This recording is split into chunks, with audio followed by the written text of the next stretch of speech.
What ended your lifelong friendship? My best friend Claire had always dreamed of being a mother. Ever since we were teenagers, she'd constantly talk about what kind of mom she'd be and how many kids she'd have. So when Julia was born, Claire was over the moon, and I was just as happy. I'd never seen her glow so bright. Our daughters, Julia and my Emma, grew up together like sisters, spending weekends and holidays at each other's houses. Fast forward 15 years. Claire asked if I could watch Julia for a week while she took a solo vacation to Bali. It wasn't unusual, Claire liked her breaks, and Julia practically lived at my house anyway. The first 2 days were fine, typical teen stuff, Netflix marathons, junk food, all of that. But on day 3, things took a turn. At dinner, I called Julia down from her room, but she didn't answer. Emma said she hadn't seen Julia since lunch, and a weird feeling settled in my stomach. I walked upstairs, knocked on her door, but got nothing. I tried opening the door, but it was locked. Julia never locked her door. Something was off. I grabbed the key from the hallway drawer and opened the door, my heart pounding. Julia was lying on her bed, barely breathing, surrounded by empty med bottles and a folded note. My vision blurred as I dialed 911. Emma stood frozen behind me, crying, asking what was happening, but I couldn't find the words. Everything happened fast. The ambulance arrived, and I was answering questions from EMTs while frantically texting a neighbor to watch Emma. On the ambulance ride, I called Claire. She was still at the resort. Through choking sobs, I told her what happened. But instead of sounding even remotely worried, Claire hesitated, then said, "Is it really that serious? Maybe she just wanted attention." I felt my stomach drop. My head spun in disbelief.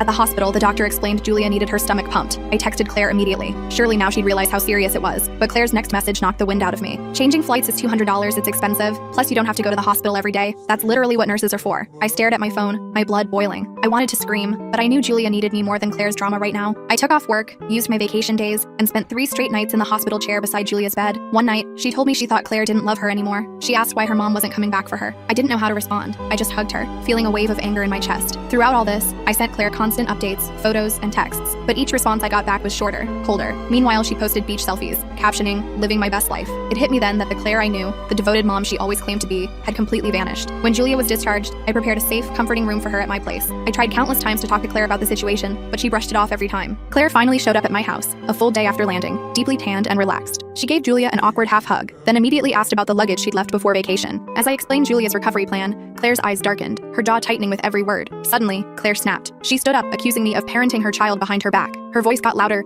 and she started shouting about me overstepping boundaries and blowing things out of proportion. "It was probably just for attention," she spat. That's when I heard a choked sob from the hallway. Julia stood frozen, tears streaming down her cheeks. Claire barely glanced at her daughter. My heart pounded. "Are you kidding me?" I shouted. I yelled at Claire that she chose the beach over her dying daughter, but Claire just scoffed, rolling her eyes. "Teens are dramatic. You should have known better." That was it. I snapped and unloaded everything. I told her she was selfish, that she'd consistently put herself first, that Julia's life was apparently only worth $200 to her. Claire's voice lowered, venomous and cold. "You don't understand what it's like needing a break from your kids." At that exact moment, something between us shattered completely. I saw who Claire really was, and I knew instantly our friendship was beyond repair. Claire grabbed Julia's bag and demanded she leave, but Julia locked herself in my bathroom, sobbing uncontrollably, refusing to go. And that's when Claire lost it. She began yelling, accusing me of kidnapping her daughter, and before I knew it, her phone was out, and she was calling the police. I can't tell you what Claire did next. The rest of the story is on my channel and linked below.